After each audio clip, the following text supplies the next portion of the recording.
Hi everyone, how are you doing? I am so sorry we're a little bit late starting today. You would not believe the technical difficulties, not least I just spilt one of my miniatures completely across my desk and I've had to move positions at the last second.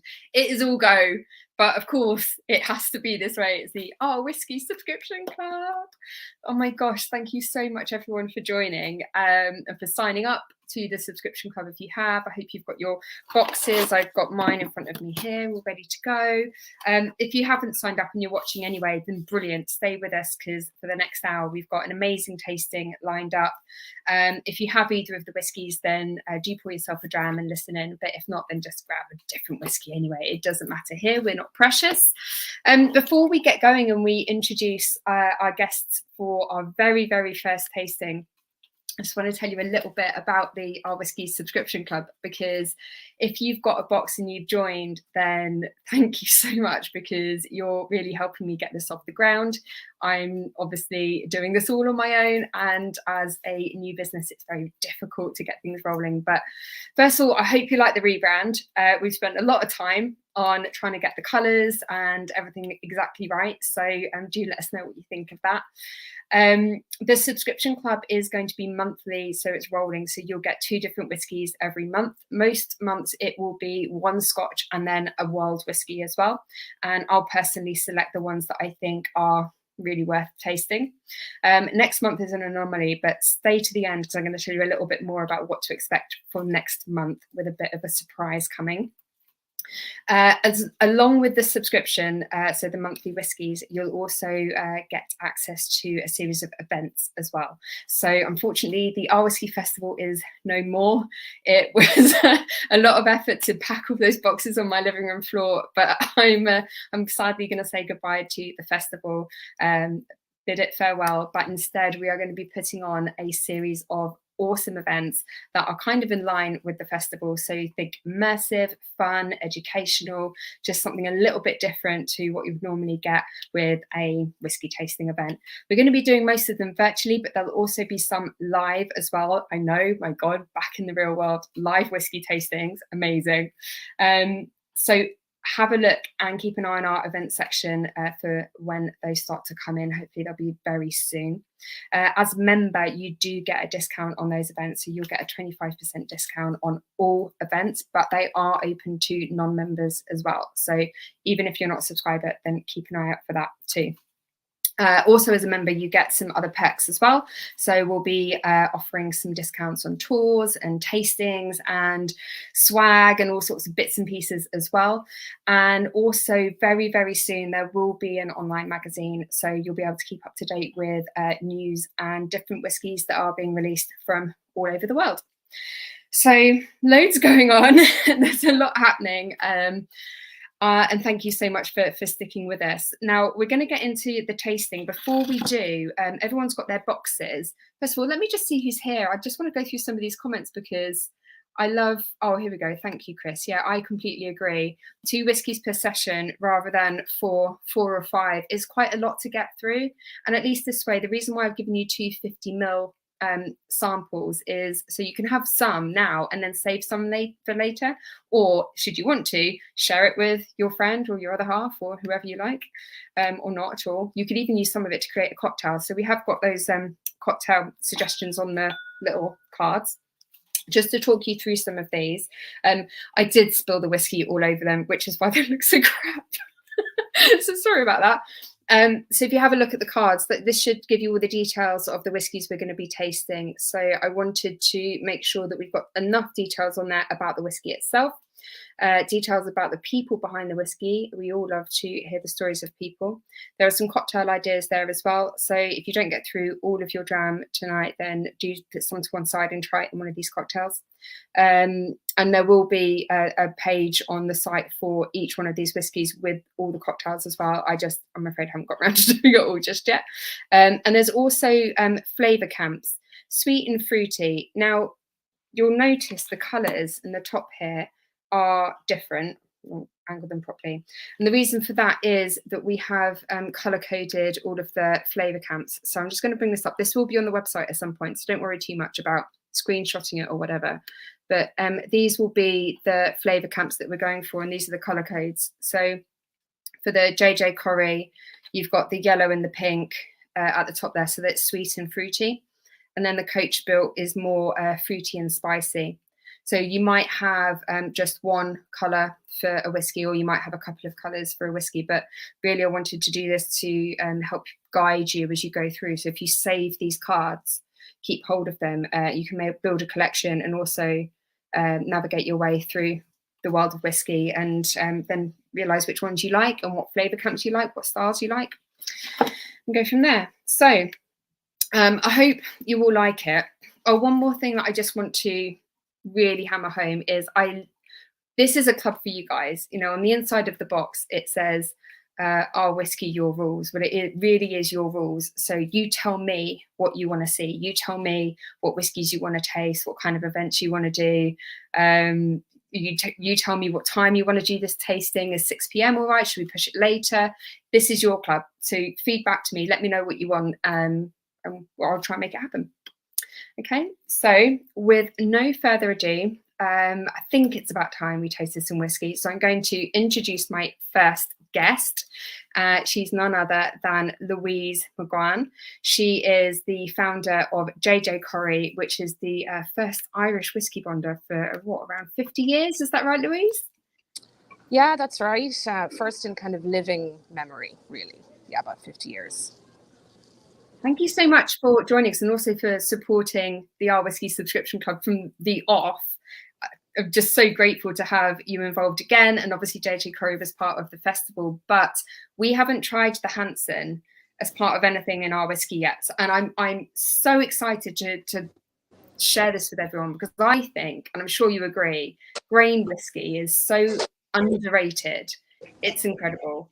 Before we get onto the whiskey, can you tell us a little bit about you and what your background is? Because you've been working in the drinks industry for years, right? So what was it that made you decide to launch a whiskey business?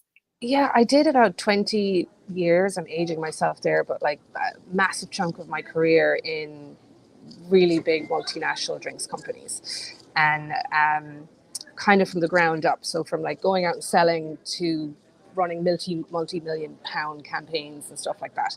Did it all over the world.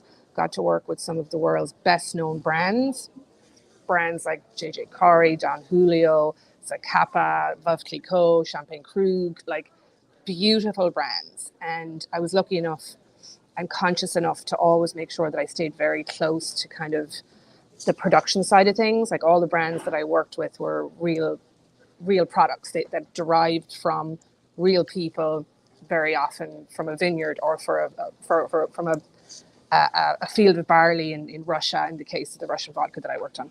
So I have a farming background. Like I grew up on a farm originally. So after a long time in corporate world, I just got sick of it. I just didn't want to do it anymore. It's just enough.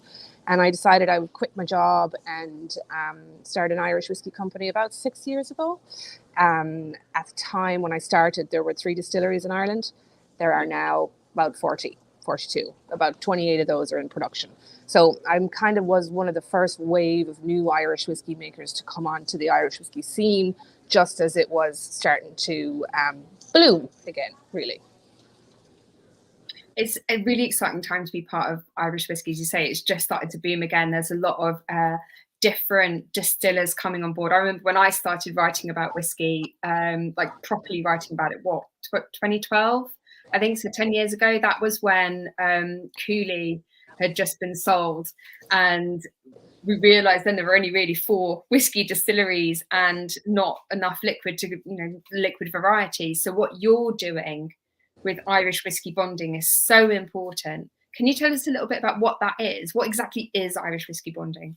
Yeah, so in the context of Irish whiskey, it's very much rooted in the history of Irish whiskey. So the Irish whiskey industry collapsed last century. Like basically in a 50-year period, we went from having a few hundred distilleries on the island and a very vibrant whiskey export, market, to having literally 2 distilleries left at one point by 1930. And whiskey bonders in the history of Irish whiskey were very important. They, a lot of the distilleries in Ireland at the time in the 1800s didn't really bother branding, bottling, blending, or even maturing. They just produced, they just output whiskey. And the big brands that we know today were distilleries, but they weren't necessarily brands. The distilleries used to sell to the bonders, and the bonders would handle everything kind of after the distillation process, including maturation, blending, bottling, branding, etc. And when I started the business, again, it was the beginning of this whole renaissance of Irish whiskey. My initial thought was to open a grain to glass distillery, because that's what one does. I have a farm, so bang. But I discovered this brand, JJ Corry, who was an active whiskey bonder in my town in the 1890s. And I couldn't find any information anywhere about whiskey bonding, because there had only been a few companies making Irish whiskey for about 100 years. So the narrative had been shaped by those guys. So once I got into the detail of it, I realized that, it's actually a really interesting heritage-driven part of the industry. And I could tell that we were about to have tons of distilleries that were about to open up. So what I do is, and what JJ Corry used to do, is I do not distill anything. Don't distill, I never will. I source whiskey, I source new make whiskey increasingly, and I source initially older stocks of whiskey, and I kind of shepherd that whiskey, the new make whiskey in particular, all of its kind of flavor development from the second it gets off the still until it goes into your glass. And that involves a very comprehensive wood program with partner cooperages, partner distilleries, partner wineries around the world. So I'll buy, like, let's say 10,000 gallons of whiskey from distillery X, and I'll then put it into maybe 30, 40 different cask types. So what I'm doing is building a library of Irish whiskey flavors over time, a really comprehensive library of Irish whiskey flavors from all over the country, put into casks from all over the world, with a view to having an incredible lineup of flavors to pull from and to blend at the end of the maturation process. So I built a bonded warehouse on my farm. I didn't build a distillery. Thank God. I don't regret not building a distillery. I get to work with all of the newer distilleries around the island and build relationships with them, and to work with some amazing people to kind of build out that flavor portfolio. So that's what modern whiskey bonding is. That's my interpretation of what it means.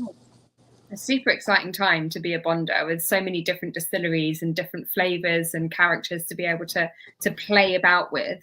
And in that case, I would love to dive straight into the Hanson, because I think a lot of Irish distillers are focusing on single malt. There's not a huge amount of grain whiskey producers out there, but the whiskey we're about to taste. So I'm going to dive into my pack. I'm trying to get it on screen. I'm going to get my whiskey out.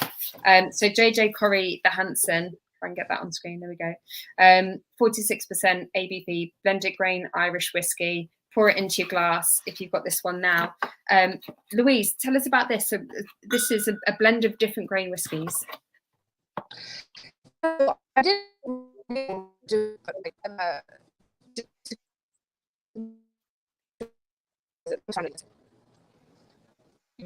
I'm a whiskey. Have you got me? Oh, there you are. Yes. For a minute. Yeah.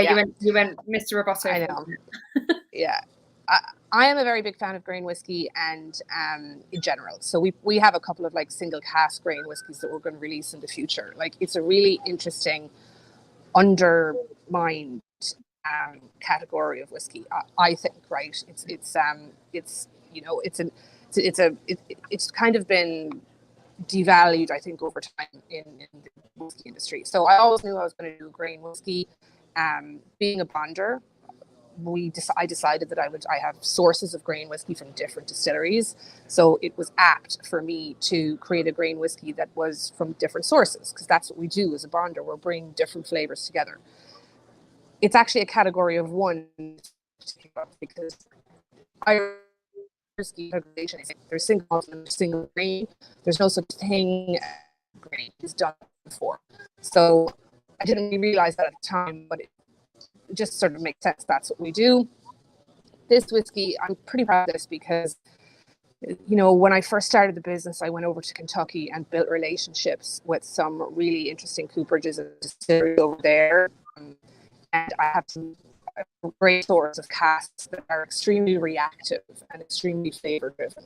So this has 70% 10-year-old grain whiskey in it. That's what's making up the bulk of it. And then 30% of our newer stocks that we've completely matured are set. I wanted this to kind of work hard as an introduction to grain whiskey. It's extremely approachable. No artificial colouring. We never ever do that. I just don't believe in it. 46% ABV, so it's a decent, decent cut through in terms of what it delivers. But I get, we love this. I always call this kind of our summer drinker. It's like key lime pie.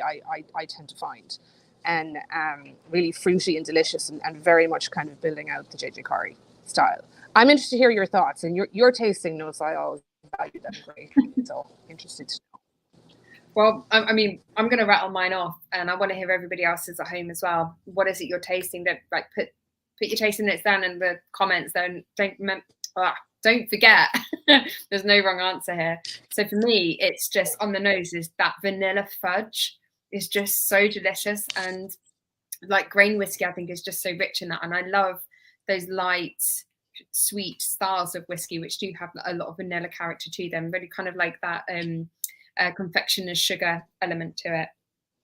But it's almost got like it's super fruity. I like that lime zest that you were saying, the key lime pie, but I also get quite a lot of like grilled pineapple on this too, griddled pineapple, and then there's some orchard fruit in there as well, but more like really like ripe apples, like the crumbly style of apple. I don't know what that is. Is that a Cox or something? Yeah, I think it's Cox. Yeah. But those are so at JJ Corry, like we're still in our house style, right? It's not quite great because we're small, but Irish or just we take through that, and the hands is really good at that. We're really struggling to hear you, Louise. I don't know whether you want to maybe log out and log back in again, and we'll pop over to a tasting with Jenson in a second, and we can circle back around to you if that works. Okay, that works. It does. Yeah, I don't know if anyone else is saying there's a lot of rubato, but yeah, we'll log out, log back in. We'll find you in a minute. All right, great. Okay, thank you. No worries. I love this tasting note from Tabby. Light and creamy, vanilla, orchard fruits, powdered sugar, definitely. Desiccated coconut is a good one. Soy sauce, okay. Yeah, I'm kind of. There is definitely a little umami-ness to it, which is really intriguing. I do like it. So is this one a hit? Are we enjoying JJ Corry's The Hanson, blended Irish grain whiskey? You don't get many grain Irish whiskies. I think Method of Madness have a single grain, don't they? But there's not very many around. It's mostly pot still and single malt, and even pot still isn't that much of it. So, well, look, I hope you're enjoying that one, and that one's going down well. We'll bring Louise back into the chat in a little while, but for now, I think we're going to move on to our second guest, and it's none other than Formula One racing champ, Jenson Button. Hi, how are you? Hey, I'm good, thank you. Yourself? I'm very well. Thank you so much for being with us and being part of our very first whiskey tasting. No, it's fantastic. I'm looking forward to this. I'm pleased to have you, and I'm doubly pleased that you could join us as well, because unfortunately we heard just earlier that poor George has suffered a shellfish incident and is not able to join us this evening, which is such a shame. Yes, so I'm the stand-in basically. So I'm going to try and explain to you about our whiskey, which is not my forte, but George is the expert. So he told me about an hour ago. I was like, oh, okay, George. Well, we'll do our best. And Becky knows everything anyway. So. Well, I mean, I can fill in the parts that you're missing, but the thing is, you guys have made this. This is your baby, so you definitely get to be the one who presents all of this. I mean, look, we've got to ask this question, right? So you're a household name for being a Formula One driver, Sky Sports presenter. You've just launched your own coach building company. What on earth are you doing in whiskey? How did you end up here? Well, I've been a fan of whiskey since sort of 2010. It was never before that. It was never really my drink of choice. But one of the teams I raced with was sponsored by a whiskey brand. It was Johnny Walker, and I did a lot of work with them with blending. I went to their flagship store in Shanghai, and actually worked with their master blender to blend a whiskey. But as I was a racing driver still, I wasn't allowed to taste the whiskies that we were using to blend. So I had to do it by smell, and it was quite unusual. But I really enjoyed the process, and that's what really got me into whiskey. It wasn't just, oh, I like the taste of that. It was trying to understand the process that goes into blending and making a fantastic whiskey. What is it now that intrigues you about whiskey? Well, obviously now you're obviously allowed to taste it and enjoy drinking it. At 42, but no, I mean it's been a really exciting few years because, as you said, I've started my coach building brand, which is basically working with manufacturers. The first one is Lotus, and they basically give you a chassis, an engine, and then you develop this beautiful body on top, and you work with a lot of different partners to bring in to make this sort of one-off car, limited edition car. So it's really, really exciting. It's something I know a lot about. And then I got put in touch with George through a mutual friend, and he said, I want to sort of bring back the blending world in Scotland. It's very big in Japan, where he spent a lot of his time, but it's not so big in Scotland at the moment. Everyone looks at a single malt. They're not looking at blended whiskey so much. So he's like, I want to make an exceptional blended whiskey. So I was like, cool, okay. And he went through the process of what it takes. And so that's actually really interesting because there's a lot of parallels between coach building a car and blending a whiskey.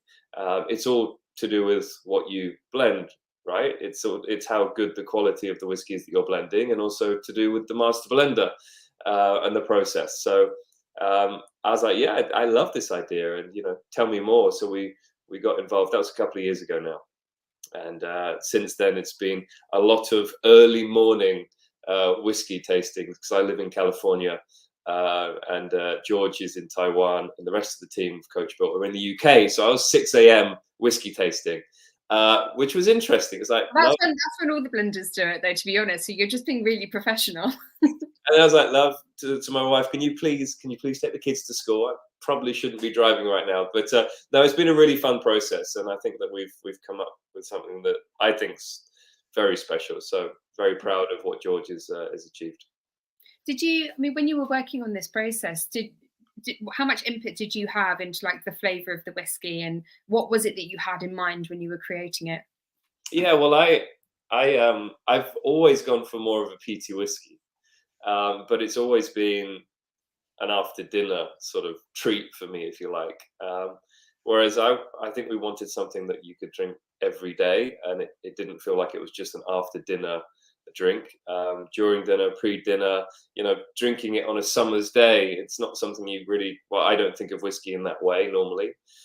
So we wanted something that had a lot of flavor, long finish, but I needed a little bit of peatiness in there, and it has that. It's a little bit. It's very different to what I used to drink, but now I don't really drink peaty whiskies anymore because I find them too overpowering. But George is the expert when it comes to this, and I obviously followed his lead. But no, it's been a really enjoyable process, and for me, it's been the brand itself that I've been doing a lot of work with. So the design of the bottle, it's like an old racing car. So the indents on the bottle, they're like the framework of a racing car. We also, part of the logo is a spinner, it's called, and it's a type of wheel nut used to go on old racing cars. Used to spin it on and then hit it with a hammer to make sure it was tight. So there's a lot of cues there, and people that know motor racing go, oh yeah, but it's small details. It's not in your face. It's a really beautiful bottle. Oh, I stopped. Oh, I'm back. Okay, sorry. I think I saw something then. It's an absolutely beautiful bottle. I think bottle design, a lot of them come out, they all look very, very similar. And I love the thought and the attention to detail that's gone into it, and like really bringing that story through from, as you say, the coach building element, like your background and your interests, through to the whiskey element too. And I guess in that sense, there's this really nice synergy between the craft that goes into coach building and the craft that goes into whiskey making as well. Yeah, I mean, the most important thing is the liquid, right? We all know that, and that's why we love whiskey. But I think there's the little touches, like I've got the bottle here. The indents here. This is what I was talking about. It's like the structure of a racing car. And that's the knockoff wheel nut. So yeah, it's very different. And a lot of, as you said, a lot of whiskey bottles are similar, which I get. I like that, but we wanted to try something a bit new and a bit fresh, if you like, which I think's worked out really well. Right. Well, sorry to jump back in, but with the blending process, that's what really interests me. I've always liked my malts as well, but I was lucky enough to blend this whiskey myself. I mean, you wouldn't have wanted to drink my blended whiskey, but it was great going through the process of look at that. Right? We come prepared here. It was such a fun process, and obviously seeing what goes into it, and then this goes into sherry cask for 6 to 9 months. So the flavors obviously change a lot, but they're obviously all cask strength that you're blending with. So I was definitely smiling at the end of the tasting and blending. But it's been as I said, every step of this process has been fun, and that's the most important thing for me. I want to enjoy myself in doing this and working with Coachbuilt and producing something that people enjoy, and it just makes you happy when you drink it.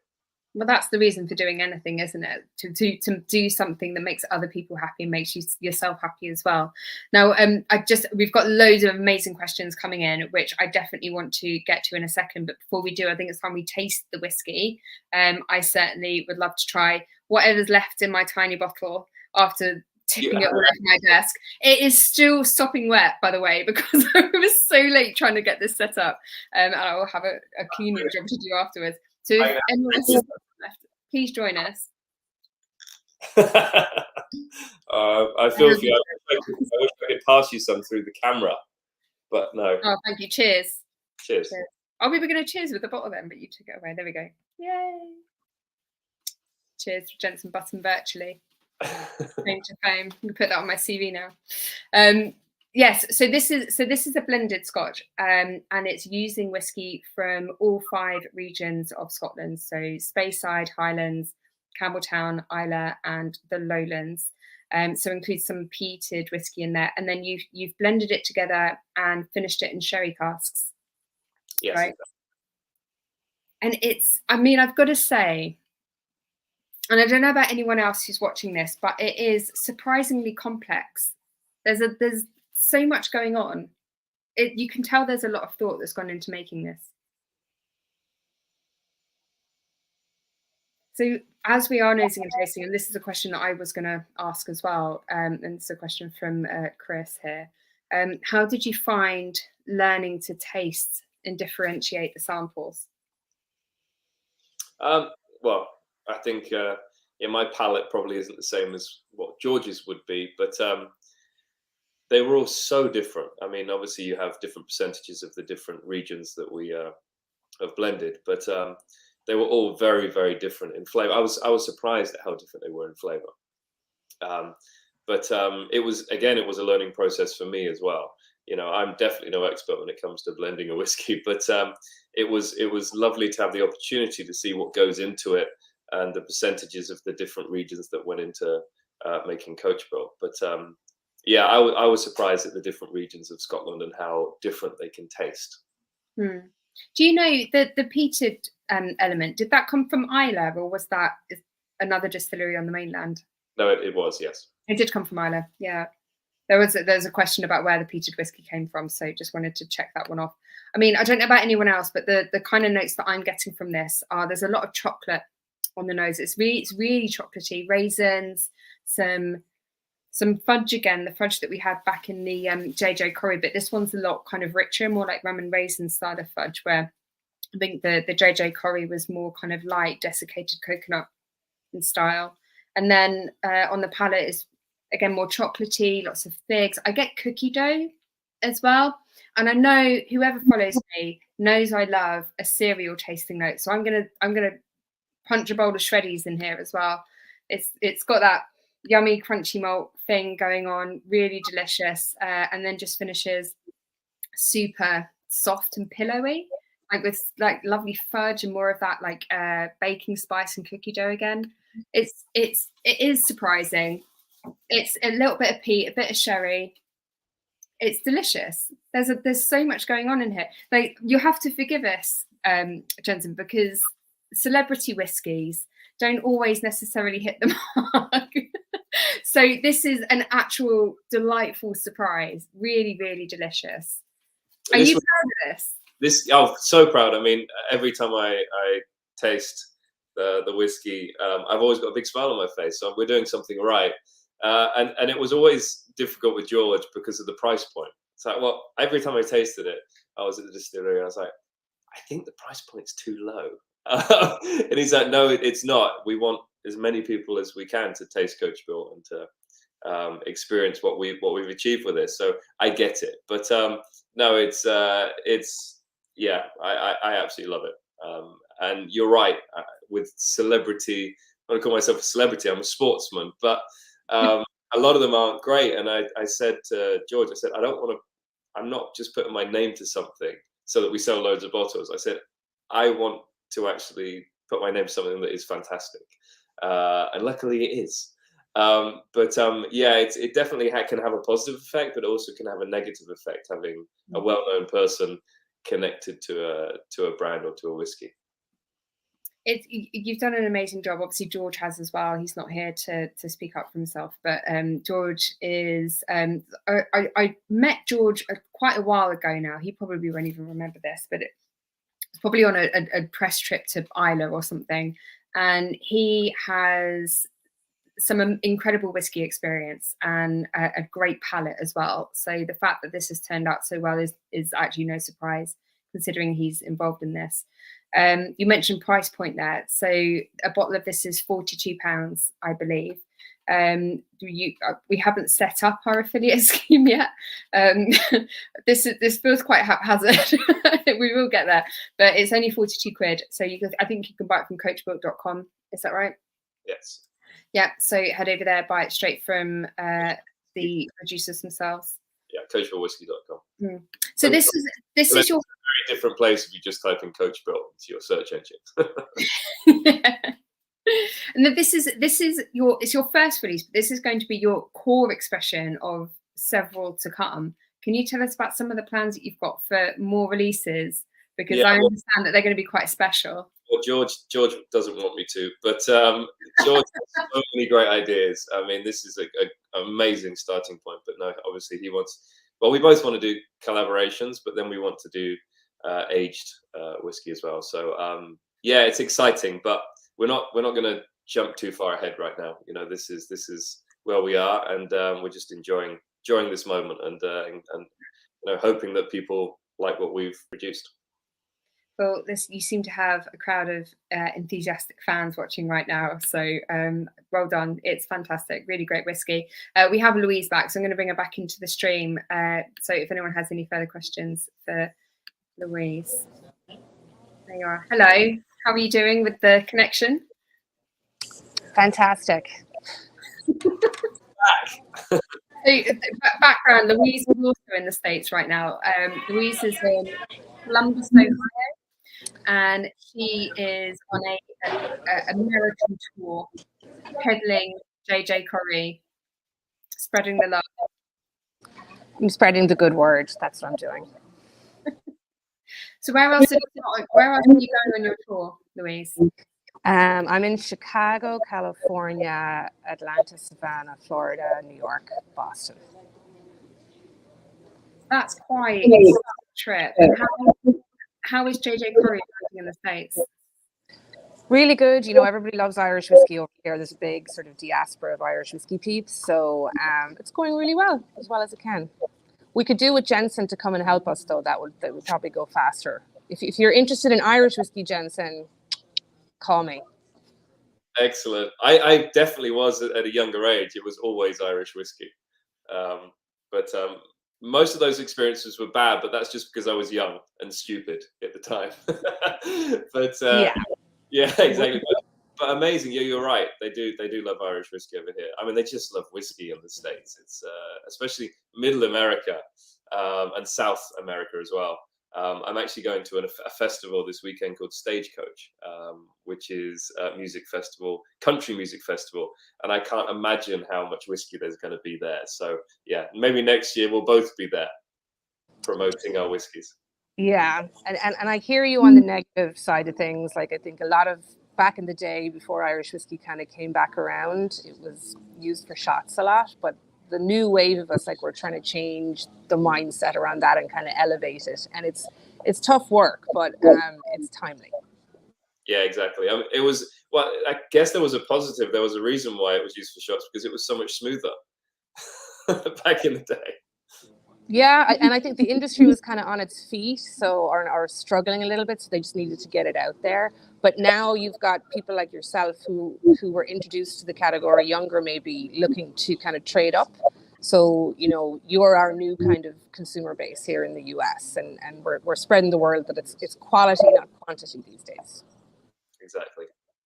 I think there's some really incredible work going on at the moment with dispelling myths around whiskey, and the fact that we've got two pioneers in that area on our tasting tonight. Louise dispelling the myth that Irish whiskey is just about mixing, shooting in the States, and Jenson with Coachbuilt, that blended Scotch whiskey can be incredible. I think it gets overlooked too often.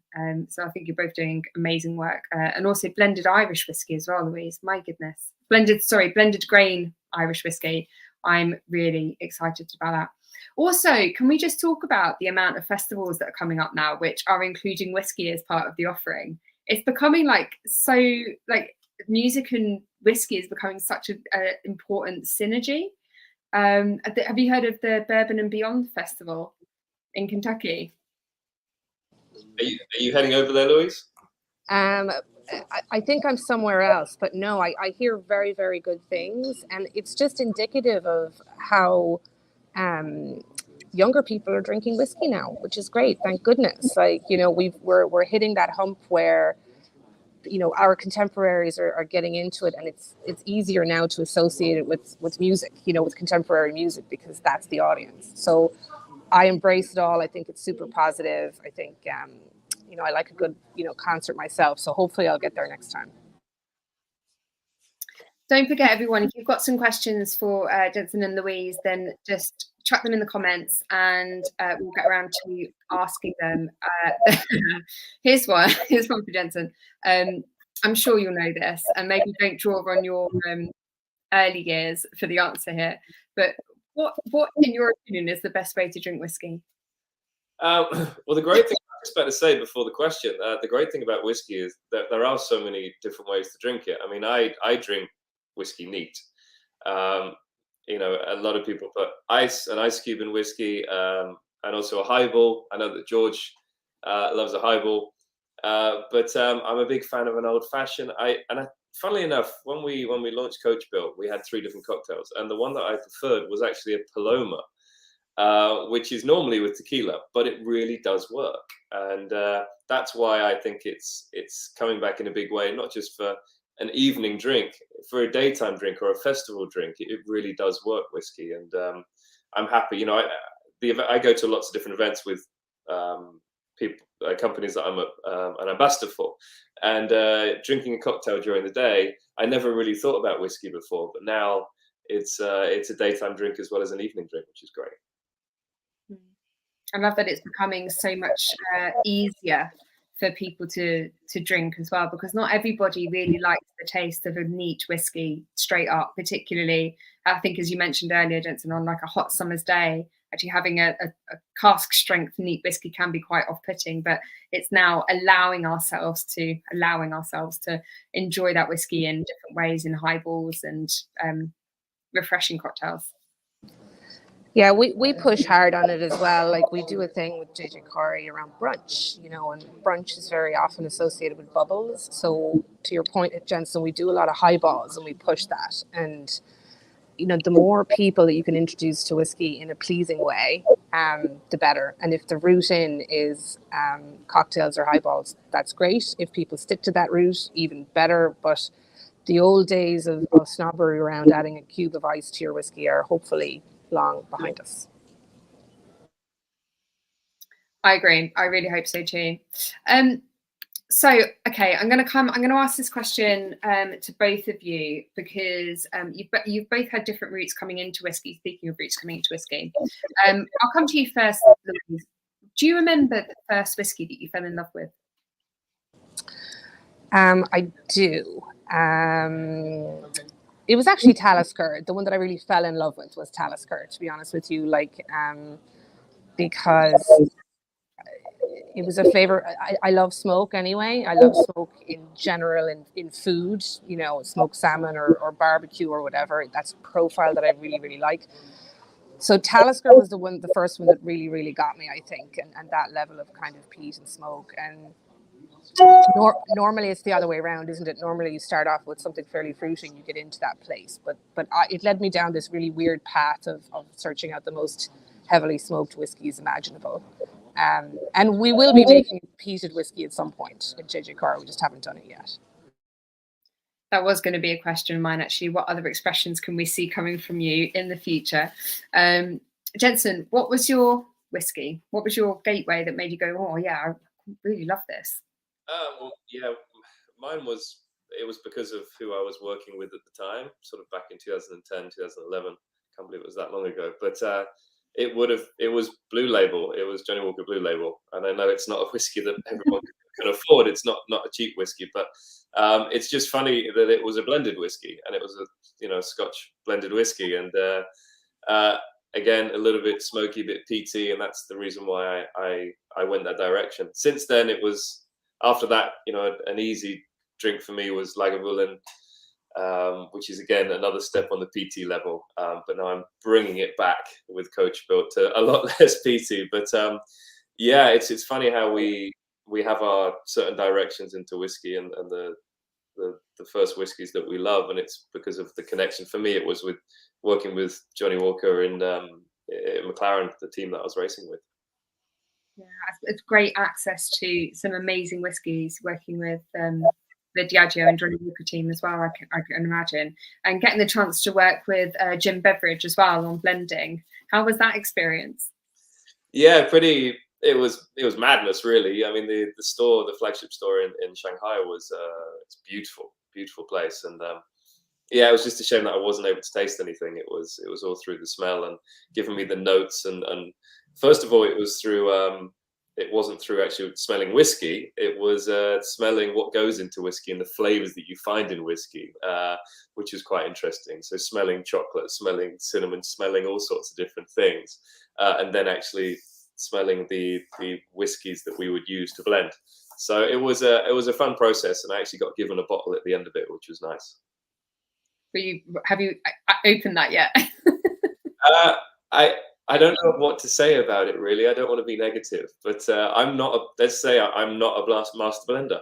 That's all I have to say. It's nice to know that I have blended a whiskey. Yes. Mm-hmm. I mean, look, we've all been there, and I've created some god awful DIY whiskey bottles at home as well, where you put the dregs of your minis into one big bottle. But I have one behind me, but I don't think you can see it. I just move my camera that way a bit. You can see it's sort of just there. But yeah, leave it to the masters, to be honest. It's really not something I want to get involved with. I can see where you're feeling. Questions come in for Louise from Chris. Can you take new make from any distillery who will sell it? And is there a new make that you would be excited to age and then bring to market? Would you do it individually? Would you ever release a single, like an independently bottled release? Yeah, I will eventually. So a lot of the new guys that I'm buying from, they're new. The stuff that I have is 2 years old or 1 year old in some cases. So eventually, I have something very interesting in the rack house, and it's from a distillery that has now shut down. It opened and then it shut down, and it may open again in the future. but that'll be a last distillery release at some point in the future, like long, it's only 2 years old, but like way down the line. And to answer the question, the good news about Irish whiskey is that the quality is very good and it's consistent across the board, right? Because we have pretty strict regulations of how you can make whiskey. It's not like in America, you know, you can have a still in your backyard kind of thing. Like this is, it's pretty very well controlled. So all the stock that I've never said no to any stock that I've seen so far. I just haven't, because it's been good. So the people I'm most excited to source from are the tiny guys, the guys who are making a cask a week. I buy from big guys. I'll do that all day long. That's really consistent, qualitative stuff, of course. But I want to be talking to somebody in Donegal who's making like a cask or 2 casks a week. That excites me. Like, that's interesting. And adding that to my flavor library, that's what gets me kind of up in the morning and building those relationships. So yeah, that's my kind of approach. I love that idea. Like working with those small blenders, small distillers to put them on the map. But then also you're doing something which really hasn't existed in Irish whiskey in living memory, right? Working with the variety of different distillers that there are now, and the flavor combinations you can now create is just incredible. Very exciting. Yeah, for me, like, I always say I'm so glad I didn't build a distillery, like, because I get to look internally. You know, I'm always looking out.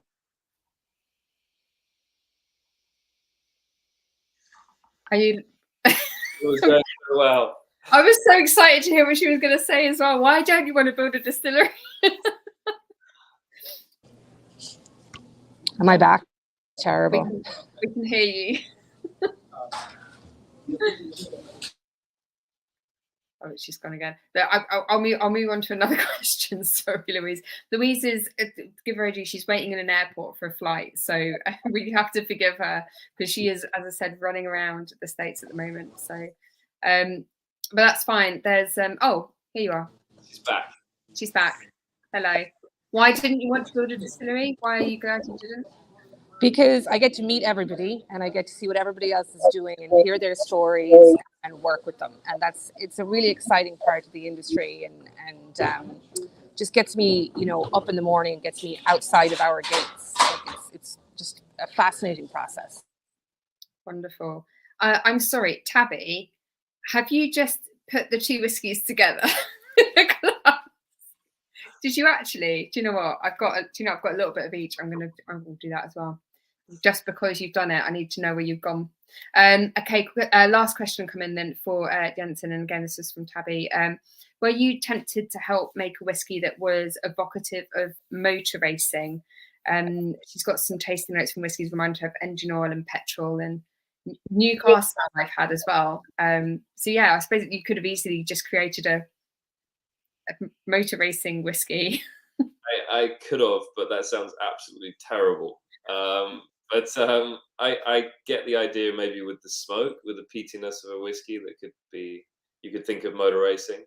But no, as I said, this is not my profession, blending whiskies. So I definitely have left it to the experts, which is George and the guys at Claxton's in Dumfries, who have the distillery that we use. So fantastic group of people. And yeah, if I threw that at them, can we make it sort of taste and smell of oil and smoke? I'm not sure it would have gone down very well. But interesting idea. And hopefully with the tiny bit of peatiness, you do get a bit of motor racing in there. But just look at the bottle when you're drinking it. It's easy. No, I'll tell you what you should be doing when you're drinking it is looking at this picture right here. That's the one. The cars, the lads. That's George, by the way, everyone. George. The lads. So yeah, obviously coach building is something that I'm very involved with, as I said, which is working with car manufacturers to make very limited edition cars. So with all of our shoots and stuff, we have classic cars and cars that are coach built cars as part of the shoot, which makes it a lot of fun, and that brings in the car element of my background, if you like. Lovely. Well, listen, thank you so much, Jenson and Louise, for joining us for our very, very first tasting. I hope everyone has enjoyed it so far. have enjoyed the whiskies. And if you're watching and you haven't got hold of the whiskies yet, then you can subscribe now, and you'll if you do it before the end of the month, so by the end of 30th of April, then you'll be in with a chance of getting our May box, which I told you I was going to tease the May box right at the end here. May, if you're a whiskey fan, you'll know it is festival month. So May's box is festival fever, okay?